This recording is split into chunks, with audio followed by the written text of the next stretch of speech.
Hello, guys. Welcome back to the Chelsea Godfather channel.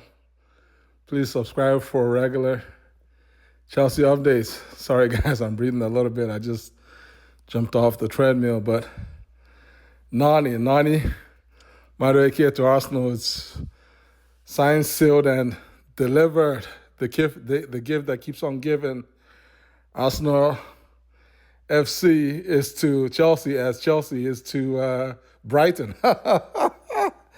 It is what it is. I mean, you feel me? We offload our players to Arsenal when we need to free up some badly needed cash. It's the same thing. Brighton offloads their players to us. The only difference is that Brighton offloads their best materials, right? Cucurella, Pedro, and the big boy, Caicedo, of course, as I say back home in Nigeria, Jara on top. Don't forget Robert Sanchez in goal. Oh, anyway, guys, but whereas on our side, we just offload the quote unquote leftovers, right? The guys that couldn't quite cut the grade, and it is what it is. So you guys can tell. I mean, I'm happy about this deal. I'm happy about this deal, for more than one reason. Obviously, the reason number one is 52 million. It's a transfer fee that potentially rises up to 52 million pounds for Madueke. And the other reason is that we need that 52 million to comply with the UEFA mandate, the punishment that they gave us for violating FFP rules.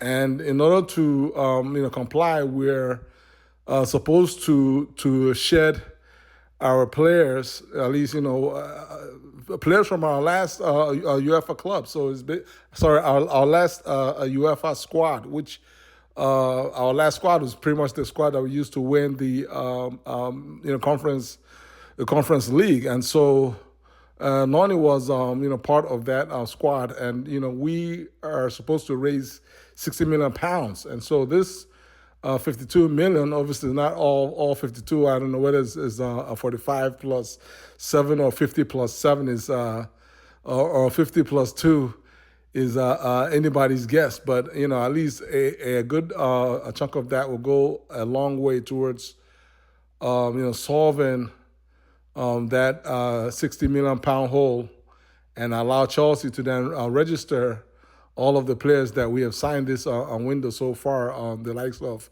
Delap, Jao, Pedro, Jamie, Gittins, and at least one or two other guys that we're probably going to pick up along the way. So it's a win-win deal for, Chelsea, right? I mean, I know there's some Chelsea fans are not happy that I won't say they're not happy, but that felt like we kind of gave up on Noni a bit too soon. But the players had 2 seasons where he's been playing, regularly. It's not like, this is nothing like Salah and Kevin De Bruyne. Like, those 2 players got literally no chance. I mean, like Salah, I don't know if Salah even played up to a couple hundred minutes. Salah barely played. Salah, maybe 300-400 minutes. I have no clue. I haven't even bothered to look up his stats at Chelsea. He got no chance. And as many minutes as Salah played, as few minutes or the measly amount of minutes that Salah played at Chelsea, Kevin barely even had a sniff. Like, Kevin, I don't know that Kevin, had maybe more than 5 appearances.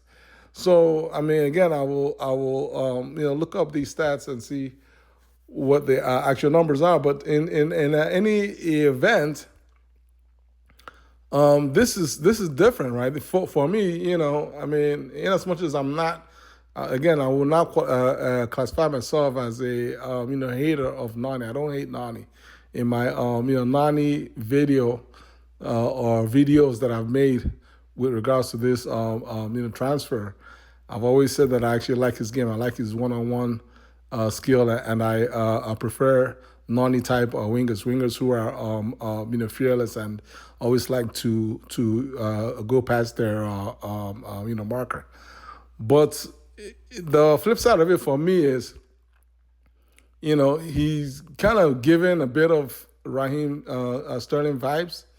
He's given slightly Raheem Sterling, not even quite a level of Sterling. That's the funny thing. But in terms of Sterling, in terms of a player that just right does everything right. He always does everything right. So active, gets in the box, all that good stuff. But then when he gets in the box, okay, all right, that final touch, that's where Sterling, was never able to quite overcome that last piece. I'm not saying, and Sterling is even at his level, in his prime, at his height when he was at City. He was quite a very useful and dangerous player and very productive. So that I don't know if I'm giving comfort to Arsenal fans. I guess what I'm trying to say is, Noni does have, not with a standing that Noni does have his weaknesses, his well documented weaknesses, his glaring weaknesses that you and I can see, but he has a lot of strengths. he has a lot of strengths. This is nothing like you guys loaning Raheem Sterling from us. Washed up Sterling. No, this is actually a player. I believe he's still just 23 years old. So he's not even in his prime yet. He's still on his way up. He's a player. We don't know where he's gonna go. And in as much as our Arsenal fans are out here, in the X universe, the X universe, the YouTube universe, various Arsenal fans and YouTubers and Xers and whatnot. They're just clobbering Nani, cooking the crap out of Nani before he even puts on a red shirt. And all I'm saying is, Nani is not he's not the best, but he's not the worst either. And so the money might seem like a lot, but it's not really in this day and age. Is actually a reasonable amount for a player of Nani's stats, his experience, his age, right? And so it's a win-win. I see it. In as much as we Chelsea fans, we like, we want to laugh at Arsenal and whatnot. I feel like it's a win-win when you step back and say, okay, obviously it's a win for Chelsea because, we get the money, we book the profit on the books. It helps our FFP, it helps our UEFA stranglehold ease up a little bit. On the flip side, Arsenal gets a player that can help to bolster their squad, in as much as Arsenal has Saka on the right wing, but hey, the Premier League is a marathon, is there not a sprint? The Champions League is a marathon as well. It's not a sprint. So there's no way that you're gonna go through a whole season of 60 games and not need to go deep into your squad if you want to come out on the other side. And so this I mean I'm one Chelsea fan that's saying, listen, You know, this player is a player that I know that's definitely going to help Arsenal. I mean, I'm hoping that he doesn't help you guys too well. Obviously, on our side, we have Neto and we have the kid from Brazil, Estaval, coming in. So, we feel good with what we had, and we hope that it's going to be enough to get us across to the promised land, right? And just lift these big trophies, right? Because that's what Chelsea is all about. We're all about going to lift the big trophies, and hopefully it starts with Sunday. We have the Club World Cup final on Sunday against PSG, and it is what it is. We're just gonna have to show up, pull up our big boy pants, and just do what we got to do, scratch our way to the finish line, and grab that last bit of silverware to close out this long, brutal season.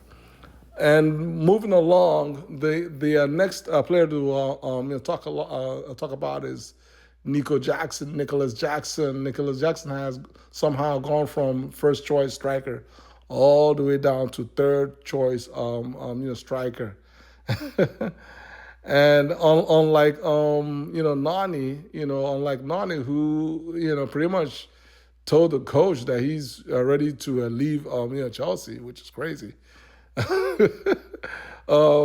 Jackson is like, listen, I'm not ready to leave, yo. I'm not ready. I know that you guys have me trapped at third at at third string striker, but please don't sell me. I want to stay at Chelsea. I want to fight for my shirt. And you know what? That's the kind of player that I like. I'm going to be honest. I mean, is Jackson a frustrating player to watch? Yes, he is. Frustrated. But is he a player that loves this team, that wants to fight for this team, that enjoys being part of their squad? The answer is yes. The answer is yes. Is he a player that actually fits into Maresca's idea of football? The answer is yes. You see a player that pretty much has no clue when he gets into the box. When it's time to shoot, he finds a way to slip on his laces and fall down. When it's time to cross to a wide open Palmer, semifinal, would he rather shoot from a crazy angle?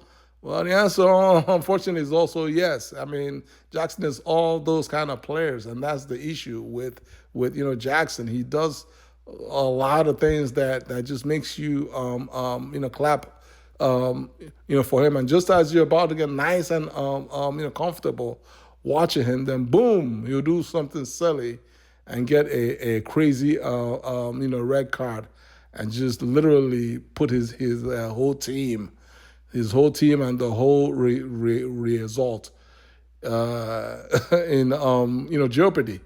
And that's the frustration that Maresca has with Jackson. And as it turns out right now, we've gone ahead and brought in Pedro, brought in Delap. These are two players. Both these players are much better in striking the ball in the box than Jackson. That's just the reality. These are even notwithstanding that Delap, is clear that Delap needs time. Delap needs time to settle into this team, but you can see the tools that Delap is working with. All he needs just a bit of playing time, and he's going to be able to fit in better with this team, because he already has the tools in terms of putting the finishing touches inside the box, whether it be striking on target or crossing the ball into his teammate to score an easy goal. So whereas with regards to Jackson, it's like, when he gets in the box, we don't know what we're going to get. He may score a world-class goal. That's the funny thing about Jackson. He may mess around, score a world-class goal, but then at the same time, he's going to mess around and then slip in the box. He's not going to get his shot off on a one-on-one. He'll see his teammate wide open and decide, you know what? No, I think what it is I'm just going to go ahead and then take this shot from a really crazy angle. All of the above, that's what you get with Jackson. And that's why he has found himself on the chopping block. However, there's always a but. Not with outstanding. Chelsea has their own evaluation of the player. They know this player is a good player. The player still wants to stay at Chelsea, so there's no rush.